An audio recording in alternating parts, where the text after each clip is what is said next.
There we go. All right, we're starting. Okay, I see that. It says recording in progress. So we'll just get started here.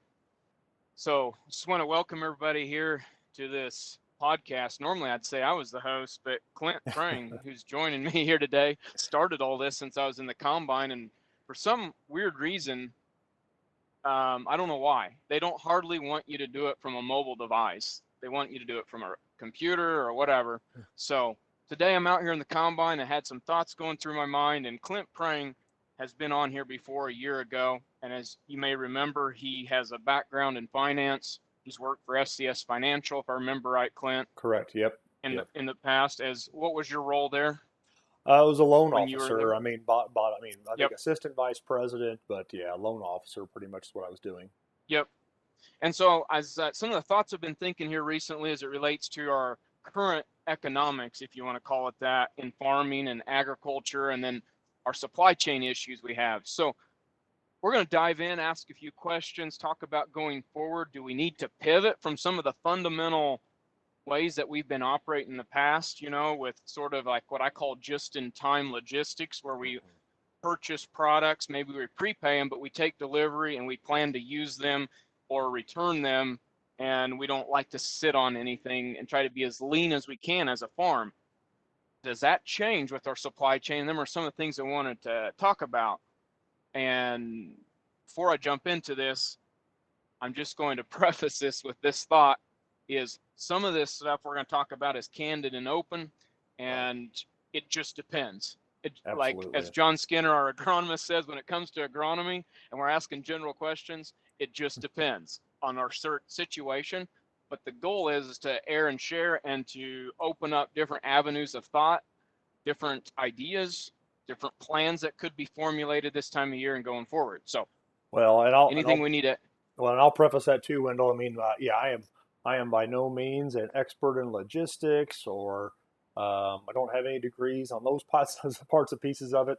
yep, But yeah, and then also for your audience. So I think the last time I was on this podcast, I think I helped you have the all time least amount of viewership. So I don't know if that's going to happen again or not. But I no. don't recall that part, but But yeah, um, and my tendency is to probably if you look at my personality, I may tend to take a little bit more risk than the average bear sometimes, and so yeah, if some of your sure. viewers are thinking, man, that guy's way out there's a reason for that. That's just who I am. So Yep, glad to be on here. that's for, yeah. Thanks a lot for joining. And so I'm going to start with just what we've been talking about is supply chain, that sort of thing, and looking at it not necessarily even from a logistical standpoint, but what is your thoughts going forward with Sure. farmers and planning next year with their problems, or I should say, some of the challenges we're facing? Yeah.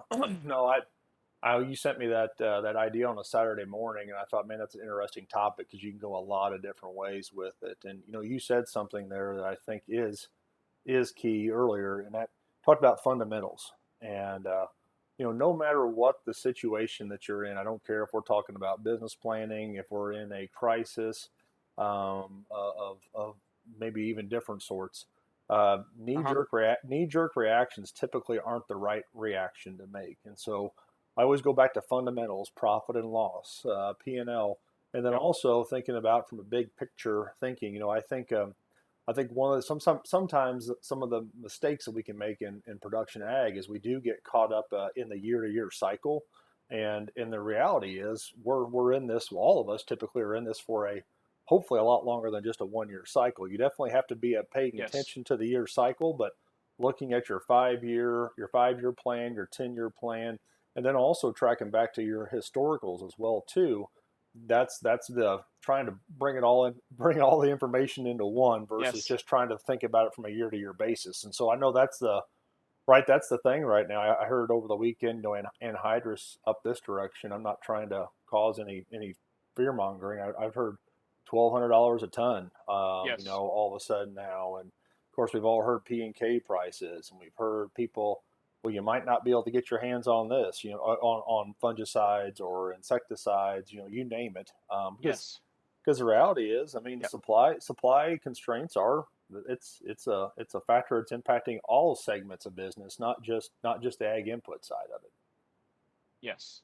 And so just talking about that just a little bit as we're talking about those inputs and like fertilizer, like, Hmm. is there a kind of a thought to go forward? Like on one hand, you can get all afraid and say, I've got to buy it all up and I'm going to have to put Yeah. it all in no matter the conditions. And I'm just going to try to get it on my field. And if Yeah. I can get my hands on it, and, or, or do I just need to be relaxed and say it'll happen? Or is there some thoughts there on, looking Oh, at that as a yeah, fundamental sure. ideas, that's some of the things, the questions on the ground we're getting is, how's it all going to transpire and what should we, Right. is there anything really to do differently? Yeah. Well, hey, it depends, right? You already said that, but I mean, I think Yeah. Yep. everybody's situation is definitely different. So when I think about an input that's like fertilizer, for instance, something I know my crop is always going to need fertility every year. Okay, Yes. and whether I'm buying that synthetically, whether I'm using my bank that's in the soil, I have to have it every year. And so my thought on fertilizer, and again, this may be over the part where maybe I'm a little crazier. Ownership is Yep. 9/10 of the law, and so ownership with fertilizer it is twofold. I mean, it could literally be in that soil bank, or Yes. it could be in storage someplace. I could take positions on the market to try to protect myself to some degree, which that could be a little volatile right now, Yes. on some of those ends of it. Trading natural gas, those types of things. But Yep. I do still think on fertilizer ownership's 9/10 the law, and so if an operation is in a spot where you can spend some more money this year, that is an area where I'd probably say I'd either be putting more of that in the bank, in the soil bank, or if I could grab Yep. some more of that, just to be a little bit ahead. Now, again, if you've that this is where also the benefits come into doing annual soil sampling, knowing where you're at, knowing where your yield levels are at versus what was in the soil bank. Yes. If we had a crystal ball, I could tell you for sure what to fertilize for next year, right? Right. But I probably wouldn't be on this podcast with you if I had that crystal ball. But the the reality is though, if I have a pretty good idea of where I'm at, then I can start talking about doing things to cut back if I am far enough ahead.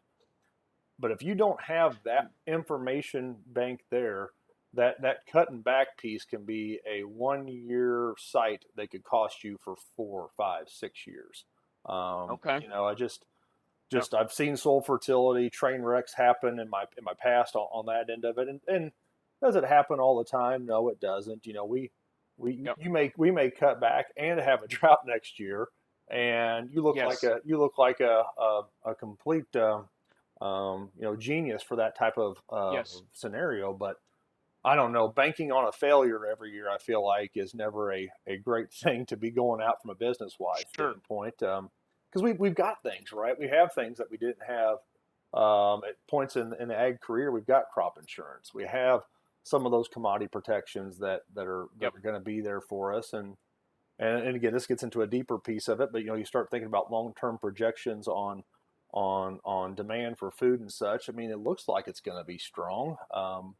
And we could get Yes. into a whole conversation around China and stuff and how that could all change. And well, yeah, it could all change, absolutely. But I mean, I guess I'll go back to, sorry, I kind of got a long-winded response to your question here, but for fertilizer For sure. specifically, I so know where you're at on your soil levels, know how much money you have to spend, and if that may be a spot there that you could potentially put more money into, and that investment's not going anywhere, if that makes sense. Yes. The P and K for sure. It's not. It's gonna Right. bind to the soil and stay. Right. Yeah, yeah, and again, I'm talking about good fundamental fertilizers. So I mean, if you ask me that question when it comes to some of the micros and those types of things, I'm gonna ask you on micros and such. Well, where are you at on our macros? Because we shouldn't be starting to manipulate micros until we have macros taken care of In properly. place. And Um, so I'm kind of going to go with this little idea, and I'm going to ask you that as a question. If you were a lending officer, and mhm. from a business perspective, um, if we don't know what our soil is, I heard you mention soil tests, so maybe soil test a little more often. If it's been 2 years, maybe do it again, and then we can make a precise, maybe more of a precise application that Well, potentially could save something. Or yeah, and I mean, and if you've got tests within 2 years and you have yield history, we ought to be able to track that back, right? Um, Okay. Probably the one wild card in some of that would be because right, it's hey, a bushel of corn and a bushel of beans takes X, Y, Z, P, and K. All right, well, I've got that Right. somewhat in our Yes. banks. But the thing that's probably a little trickier is actually pH. And I don't know Sure. how much you guys face this down your all's neck of the woods, but we can get into some potentially acidic soils up this direction in northeast Missouri and some other spots Yes. where we've used nitrogen fertilizers that might be a little bit draining on that, and then I go back to Yes. again too, man. We have been somewhat barely blessed with yields the last several years. I think that's probably the thing that people got me Yep. to watch out a little bit is that if we don't know what those soil tests were and we start tracking back to our yields, especially on bean yields, 60 bushel Yes. beans remove a lot of fertility from that soil, and actually don't put a Yes. whole lot of organic matter back into it. Yes. And so that's just a lot of factors you have to be kind of playing into that a little bit. But yeah, But you if you meant but you did if mention pH, and that is right, a good point. Like what you're saying, that yeah, depending on what your base pH is or whatever they call that BPH, yeah, it can move fairly quickly sometimes. But overall, you're saying if you have 2 year soil tests, maybe three or four even or yeah. whatever, I mean, you can still make a good conscientious decision. And My rule of thumb is 4 years on every farm, 4 years every farm, and yield maps. okay, Now I'm not saying that is the. There's probably some people that are again much more experts than I am, but it just seems like I've been okay, able to make the best educated guess from 4 years out. And I will say I've never, and then I've cross checked that where I wasn't necessarily vastly surprised at what the yield levels, or excuse me, the soil test levels look like after that. You get out 4 years, it's just a lot of different yes, things and factors can change there. Plus, back to that pH piece of it, I just like to yep, really have my handle on that because that is the fundamental piece around availability of what nutrients you do have in the bank. I mean that's something I've worked with some people on in the past actually is where we look at soil test and they were actually throwing money away yes, by putting more P and K on every year. And so we took that expense yep, out of the scenario, pretty close minimalized it, but spent yes, some of that money on lime and getting that piece of it yes, done. And all of a sudden, we were actually able to start capturing what was already in that bank, versus yes, a lot of it was locked up. And yes, that's not a quick fix. Depending on when you put your lime on, and it does sometimes take some time down for that to break down and work through the soil profile. But it's back to you talked about one of the fundamentals. If I'm just always putting on I don't know, your standard rate of P and K, probably yes, time to step back. And if you haven't taken a pH sample for a while, time to step back and do a pH sample or a soil test to figure out what pH is really at. yep. But I kind of, if I grab the gist of all this, is some of these things are important because it helps us to make decisions. It's good to make a decision that's based upon the data, right? Yep. Instead of a knee jerk reaction of, I'm not going to fertilize this next year because I can't afford it. Rather, look at the soil samples, just take a little, maybe a harder look if you haven't Yeah. been, and study some of those tests and see if there's a way that we can be more strategic and Mm-hmm. placing the lime or whatever needs to be done, and just pay attention, I guess, because when it is expensive, you do want it to be effective. Oh, And I think that's absolutely. kind of what I'm catching through the gist of our conversation is pretty Yeah. much. And then I'm gonna jump to chemical. Sure. Um, um, so some thoughts have been given out there. Is at least this was a sales pitch I've heard one time, about a week or so ago from a certain company. They were saying, well, there's a lot to be said on American companies producing American herbicides and chemicals. Any thoughts on that, on whether that's a good platform to go with? I'm talking soybeans, maybe in season Sure. availability, or is that Sure. even a worry? Like, or where are we at on some things like that? Yeah. I mean, first off, I mean, I love American-made products. You're probably not Sure. going to find anybody that doesn't bleed more red, white, and blue than this guy right here. Um, Yes, I know that. yeah, yeah, I know that. but the reality is we do live in a global market, and I guess I'd be very leery of someone promising right now in the supply chain challenges that we're in. Just because it's made here doesn't mean every component is made here. Sure. And that's just the reality that we're in right now as a world economy. And there's some benefits to that. definitely Sure. a lot of diversity in that scenario, but at the same time too, a lot of dependence, unfortunately, probably in some. So even though some of the base chemistries may not necessarily be manufactured, the what it comes packaged in may not be manufactured overseas. Components of those products may be manufactured overseas. I Yes. guarantee you, Yes. parts of the factories that manufacture the products are made overseas, and so no different than Yes. you and I, on our own farms. If a piece of equipment breaks down, unfortunately anymore, a lot of some of the major parts, I can't just run to town to pick up that part to have that put in. I've that may be at a different location, or in some situations, it may be in a container ship Yes. overseas someplace right now, or sitting waiting to dock. So, Yes. um, yeah, I to me, again, that's one of those things about having all the information in and to make the best educated decision. If you are you always going to see me stand up and pound my fist about supporting American-made products? Absolutely. Um, Yes.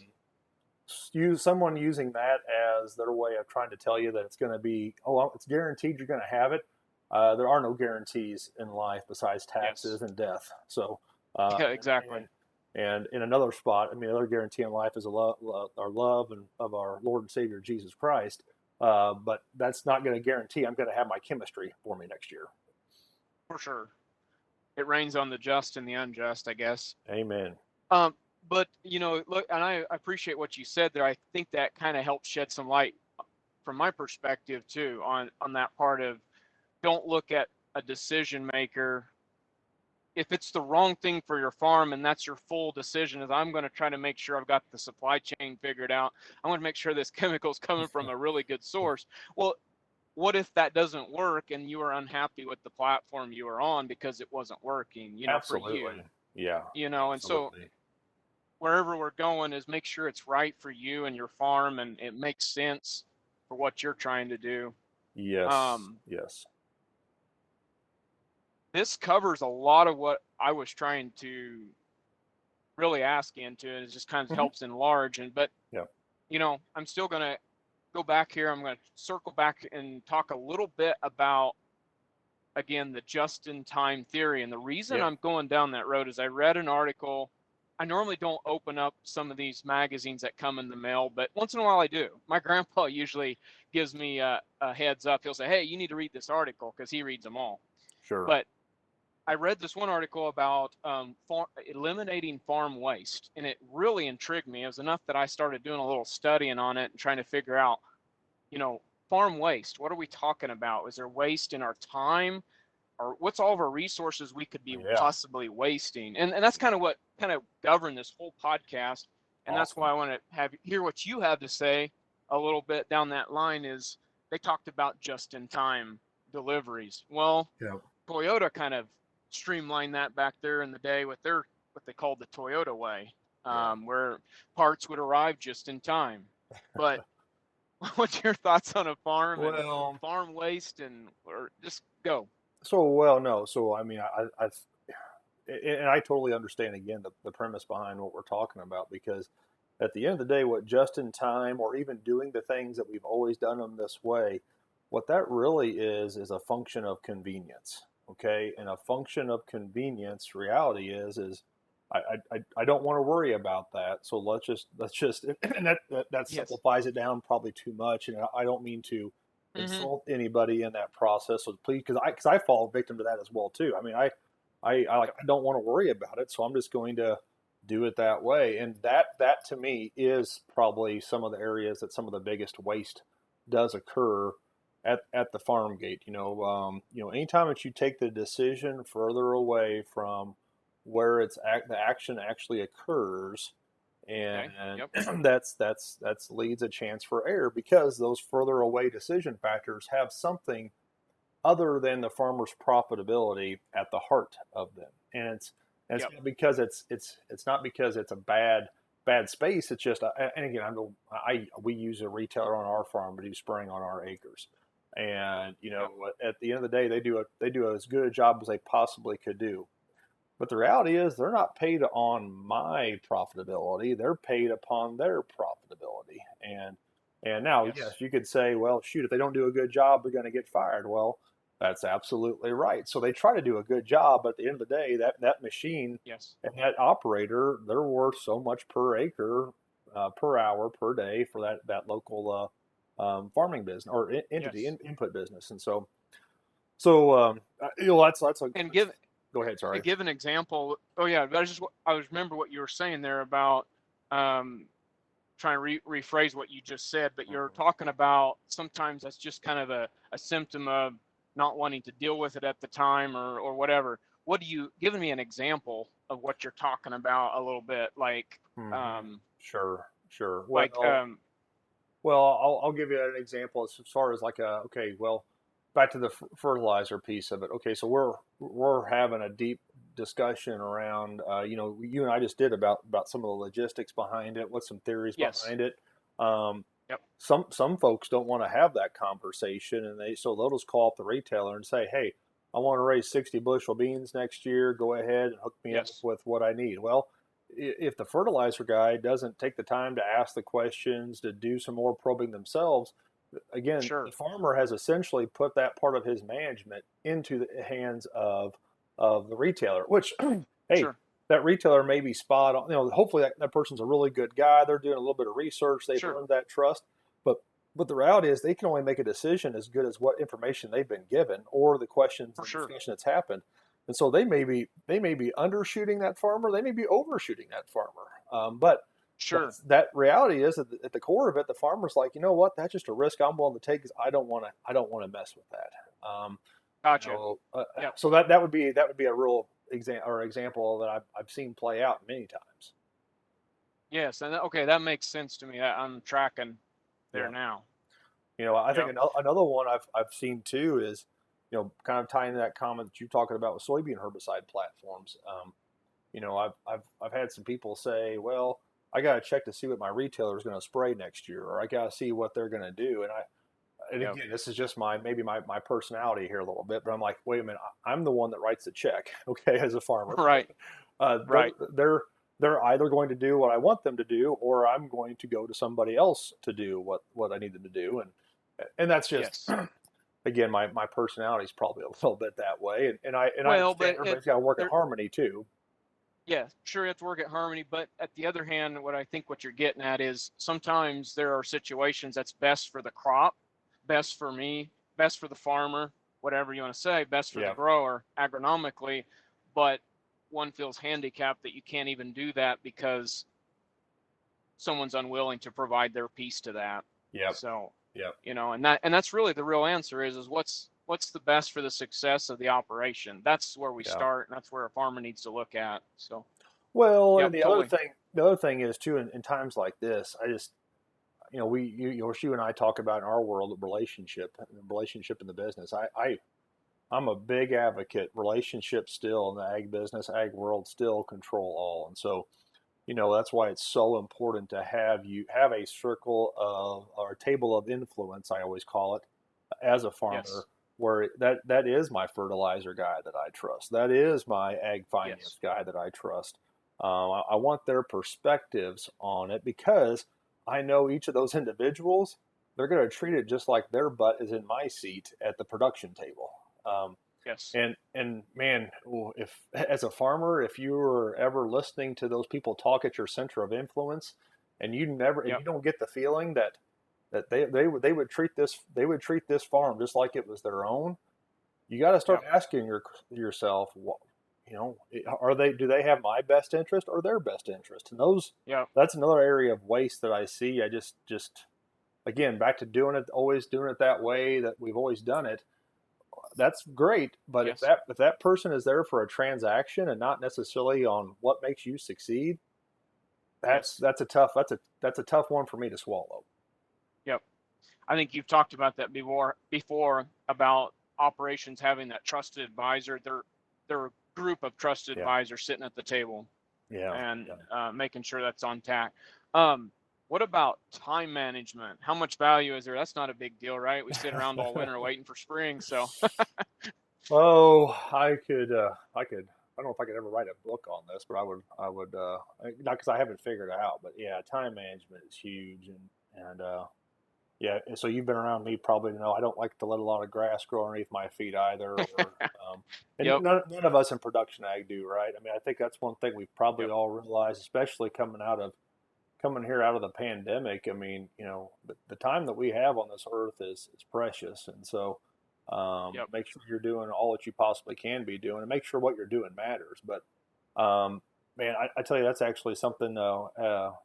Had a week of meetings last week with some fellow colleagues within Beck's, and one of the takeaways I had coming out of that is continue to look for opportunities to pass off responsibilities. And I'm blessed. I have a lot of really great people around me, and Yes. I've done a lot of that because I've got some people that are always asking for more. But just Yep. I think that's a good lesson. I was even thinking about that in my own farming operation. So then again, back to convenience, right? I mean, if I can give away this responsibility, but then giving away that one responsibility frees me up to make 5 or 6, 7, 8, 9 other decisions that have a much Yes. potentially bigger impact at the end of the day. That's a win-win situation. And so Yes. that on the time man and taking time to think through that. I mean, I think that's huge. Unfortunately, again, right? We sometimes make those. The thing I love about farmers and farming because, man, we can make a split decision sometimes and just roll on right then. That's Um, right. Sometimes though the problem is we made a split decision and we rolled on. So Yeah. those Well, we I know adapted. We adapted, right? yep. Well, it's kind of like I'm just going to give a very basic example, but trying to make a decision what kind of computer you need for your office, and you can stress over all the specs and everything. And finally, I'm like, what am I doing here? Like, this isn't really where a farmer Yeah. needs to spend all his time being the latest on this. Like, is there a way that somebody that knows this stuff can just tell me this is what I need to do, Yeah. and then I can go out there and go out there and walk Yeah. my fields or something, and that where it really makes, where the time really needs to be, I guess, Well, is and not every growing operation. corn and soybeans. Right. And not every operation's like this either. I mean, you don't have the manpower that you can have. Hey, this is something you absolutely love doing. We need to make sure you're doing a lot of that every day. Sure. That's the best thing. There's always going to be parts of jobs that you don't enjoy doing, but Yep. that's just life though. And when you Yep. change kind of the lens, the way you look at those things, is that's not something I don't like doing. That's a chance for me to grow today. That Yep. changes that takes that hurdle and turns it into an opportunity potentially. Unfortunately, there's some Yes. days that you have a lot of hurdles thrown at you and not much roadway too. But Yeah, that's right. Yep. that's the way you make a muscle stronger as you put it under strain, right? So Yep. For sure. now, Anything no, else that well, I want your anything? perspective, Wendell. I mean, you had some great ideas there, or you had some thoughts. I mean, tell me about some things you guys are doing on your farm that you feel like maybe or maybe you haven't taken action on any of that just yet. But have you done some things that Sure. maybe with the current climate Well, of things that are a little bit part of it, different? I don't know. I mean, sometimes I guess it seems like it's always a constant battle to kind of, you're on that slippery slope where what was efficient last year, 2 years ago is no longer. But Right. with my role as a seed dealer and spending time with agronomy and trying to do things like that, obviously I face different time Right. challenges or efficiency challenges or waste challenges that maybe others don't. But one of those might have been something like where we're paying somebody to drive truck in the wintertime. Right. A broker's picking it up at the bin, and we're kind of monitoring what we're actually paying them, what it's costing to get it to the right mills, Yeah. and making sure it's reasonable. But I don't know. That's what I've just been questioning is where are we at with everything, and because at the end of the day, I feel like we want to be efficient and not waste and be good stewards of what we have. I think it's all goes back to that too. And Well, and I think it's a thing to be thinking about too, because I mean, I told people at the beginning of this spring, I said, the I thought toilet paper last year was a good glimpse into what would happen when people thought they might not be able to get their hands on something they may or may not need, but just because they had the extra money, they're going to go ahead and get their hands on it, right? And man, toilet paper was a great example of that, and I think you're starting to see some of that in the ag chem world. I've heard, of course, we've all heard some of the horror stories going into next year on inputs. I've actually heard some suppliers say, "Oh, you know what? I'm feeling okay Yeah, because for the last year or year and a half, I've been buying 125x of what I needed the prior year." And so, you've got that kind of stockpiling, we'll call it, going on, or I shouldn't call it stockpiling, right? Because really at that point in time they were just trying to make sure they were covering their bases. They had some extra money, and so that was a way of spending that money to probably avoid paying some taxes, and then again, putting some stuff in the bank for them to have availability the coming year. sure. I think that's a good point. I think some of the things we've tried to do too is just try to be fairly good at documenting wet years and dry years and understanding there is a nitrogen difference. Yeah. And we don't know what next year is, but just knowing what ranges you might be looking at. Because sometimes just knowing certain ranges kind of helps you know when you're okay, Yeah. everything's fine. Um, like you just mentioned, is instead of just stockpiling, or I think it's really awesome that a lot of chemical companies allow you to put stuff on John Deere for 0%. You can put fungicides there, Right. insecticides. You don't have to take delivery on them yet, and a lot of times anyway. Yep. And then if you don't need it, they've been generous enough to allow you to make that Right. decision on the fly, but you've got it, that you can call it up at a moment's notice. Mm-hmm. Yep. Um, like you mentioned before, just trying to make a decision so that there is the options available, but try to push as much final decisions to the time that you need it, if possible. Yeah. As many of those things that can happen. Not everything can. I mean, I think a few years ago we went to split strike nitrogen Yep. applications, so we can make those decisions in season according to the rains we've had, Right. and I've been very happy with that. Yeah. That's But I was actually going to use that as an example. I mean, that's the thing that, yeah, if you've always been putting a base rate of 160 pounds down in the spring, or yep, say you're even in a fall application, what better yep, and we know side dressing nitrogen. I mean, that's one of our PFR proven strategies, right? I mean, it's yes, proven to increase yield and effectively, technically, actually increase efficiency and ROI. So why not back down yep, some of those rates? And if we can need to, if we've got the rainfall that, or we have potentially the growing season, right? I mean, yes, the models only, and I'm not necessarily talking about nitrogen models, but I don't care if it's a financial model, a nitrogen model, or even just yep, the intuitiveness as far as thinking about what the season's going to bring. It's much better the yep. more information that we have. And there's no way in the month of March I'm going to for sure know how this growing season is going to play out. I mean, the good folks That's at right. MWX, they try to give us their best analysis of what's going Yep, to happen, but we all know that can be flawed as well too. Even though those folks are pretty darn accurate sometimes, it's scary, by the way, how yep, accurate they are. Um, exactly. I don't own stock in that company, but I'm just telling you, it just scares me. I tell you, that's Yep, probably one of the things I watch. I need to get back in the habit of it. But growing season, every week at least, I'm checking how.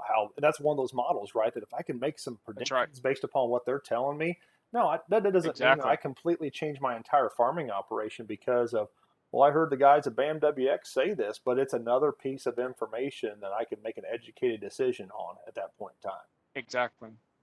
I I think that's spot on what you just said. Sometimes I think too, throughout the year, it's nice to make assessments in your field. As somewhere's around that, getting close to tassel on, you could start counting rows around. You take the time to do it, or ask your Yeah, Beck seed dealer to do it for there you. you go. But you can start to assess most years if you're documenting, because that's what a lot of times what I like to do is do yield checks, not because I think that's the yield, but because it's another point in the growing season where you can decide where we're at. And historically, when we have a yield estimate here, we kind of end up over here. And that's what Yep. I've been tracking. And things like that can help when, say, the risk is high that we're going to be here at least. Does that mean that I should, apply some more nitrogen or things like that, I guess. Yep. But No. Oh, I had another thought Bam, here. you were there talking Oh yeah. on that, but it slipped my mind. Sorry, I was listening to you. Kind of got deeper into your conversation point than what I was than I was planning. So I got to listen to you and trying to formulate my own thought at the same time. That's dangerous. I shouldn't do that. I shouldn't do that.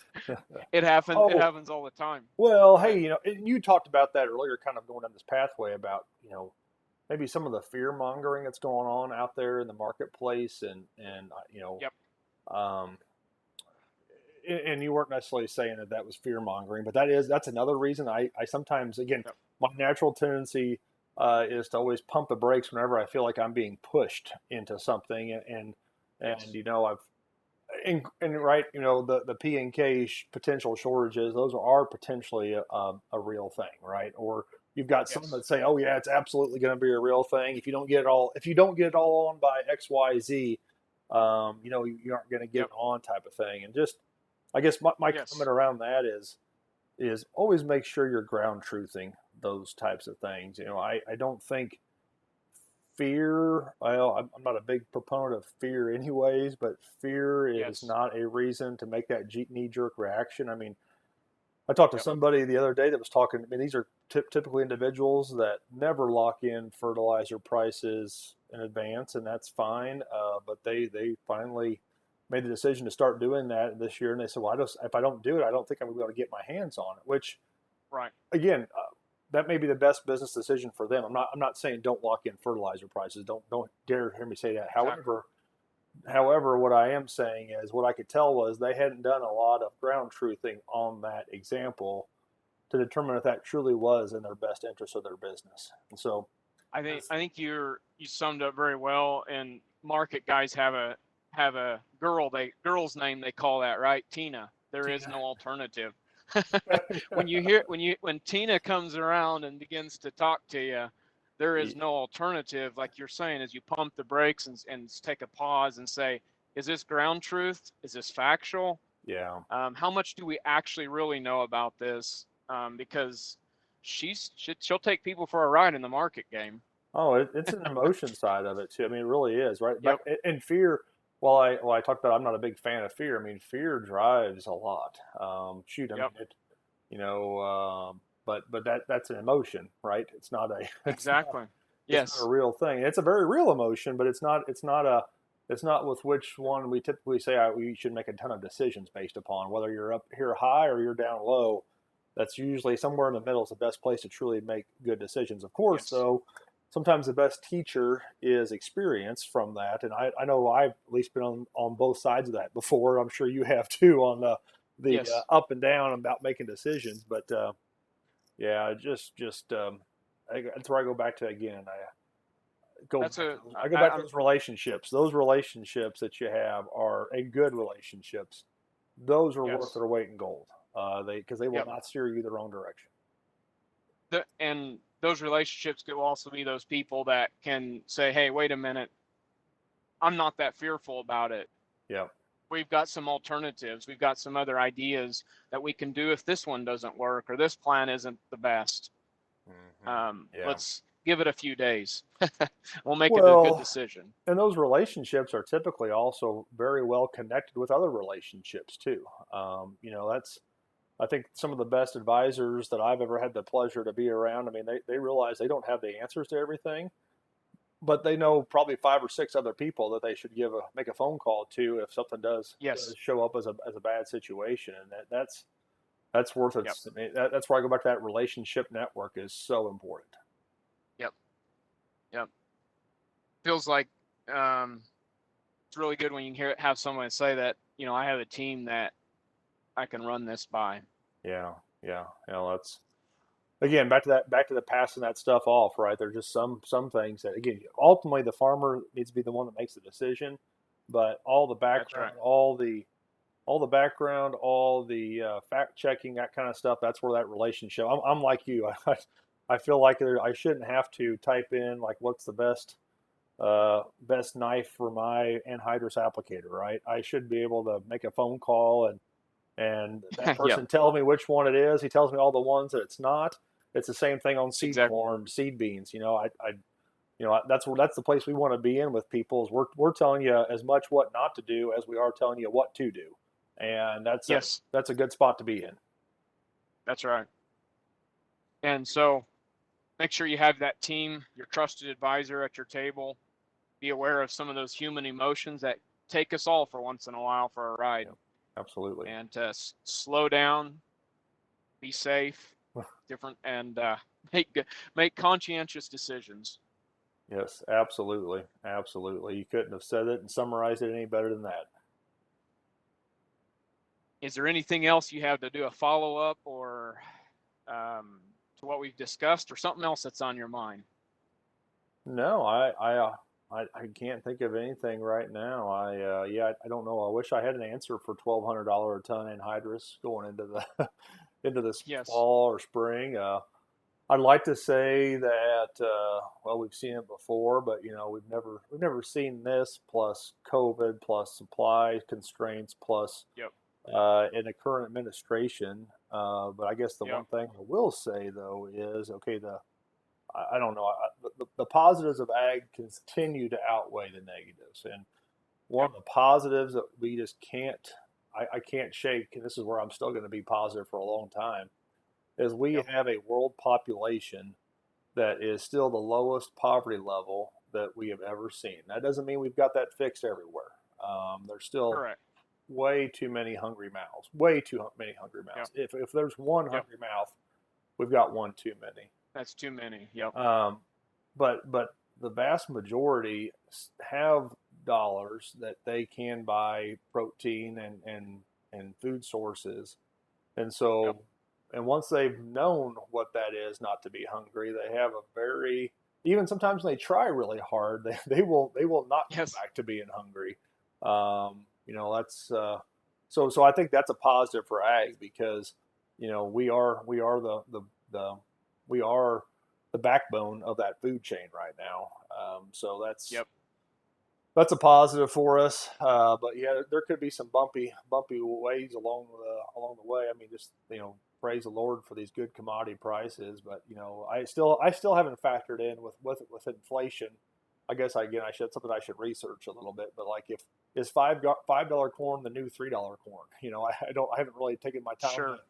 I did see a neat deal where someone had taken the time to factor up how many bushels of corn at current prices it was going to take to pay for a ton of anhydrous or Sure. a pound of P, a pound of K, and I say that jokingly. I mean, well, I say jokingly that it may be scary to do that. It would be a good Yep. factor to look at, but then again, because fertilizer, the piece on P and K especially that I'd tell people to be careful on that one is you typically aren't putting it out there just for that year. That's correct. Fertility is a longer game than that, and so you start putting that across what you've done over the years. That's probably a more accurate reflection on a 5-year average or a 3-year average versus just looking at it year to year. Well, I was going to mention is you said that I think it was a year ago. You talked about, I think a good metric even is dollars spent or inputs per unit produced. Yeah, absolutely. Because Yep. going by the ton is a little bit misleading sometimes, because it Yes. almost gives you the feeling that it's almost impossible. I'm never gonna make this work. Yeah. No, and it's like Yeah. I looked at that first time and I was like, "What?" And then I looked at it again. And I was like, "Well, I'm not necessarily applying that way Yeah. anyway." Yeah. But Yeah. yeah, no, I think Cool thing about ratios, if you don't like the way it look at a different ratio, and it'll be that's good. right. I like what who said that.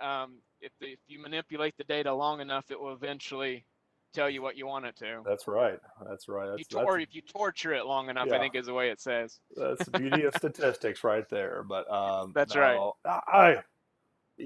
yeah, and I just not. We in ag are not definitely in a spot where we should be painting a doom and gloom. But I do think keeping hold of the fundamentals that got us to where we are. But I would Yep. even still I would argue that a fundamental is not doing it the way you've always done it. That should never be a fundamental.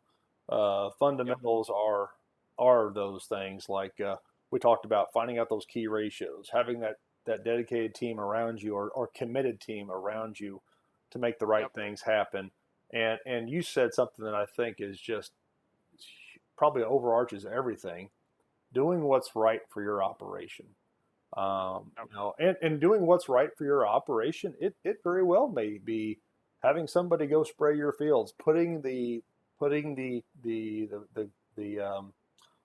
decision making not in your hands, because that individual, they may have bigger fish to fry. And I mean, and to me, some of the bigger fish to Yes. fry are, you have a kid that's Yep. sick in the hospital, you've got family members that are Yep. hurting, you've got a bigger cause that you're working on.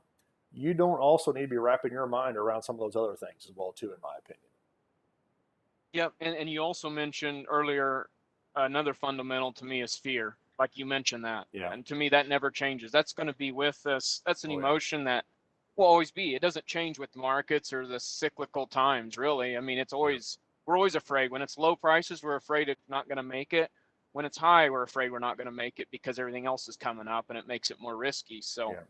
just that's another fundamental. So, Well, and then the other piece of it is too is, and we're talking about this working smarter, not harder piece of it. But man, the American farmer, our work ethic, by and large, yes. is, I mean, that's a big reason why in the ag world, I mean, you've got people stepping out of the ag industry to hire people that have farm experience or ag experience.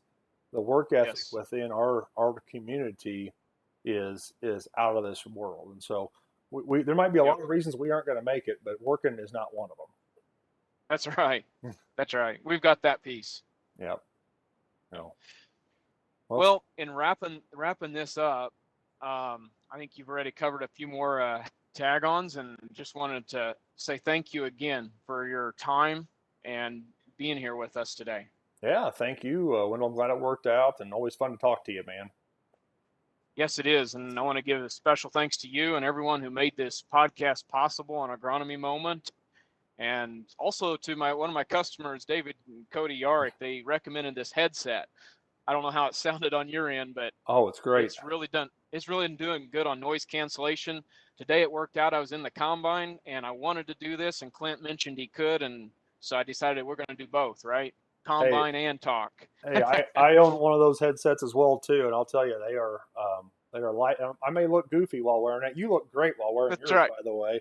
No, I But don't. No, I uh, I could care less about functionality. Or excuse me, I care more about functionality than I do looks at this stage of my life. So, yeah, yeah, they work out great.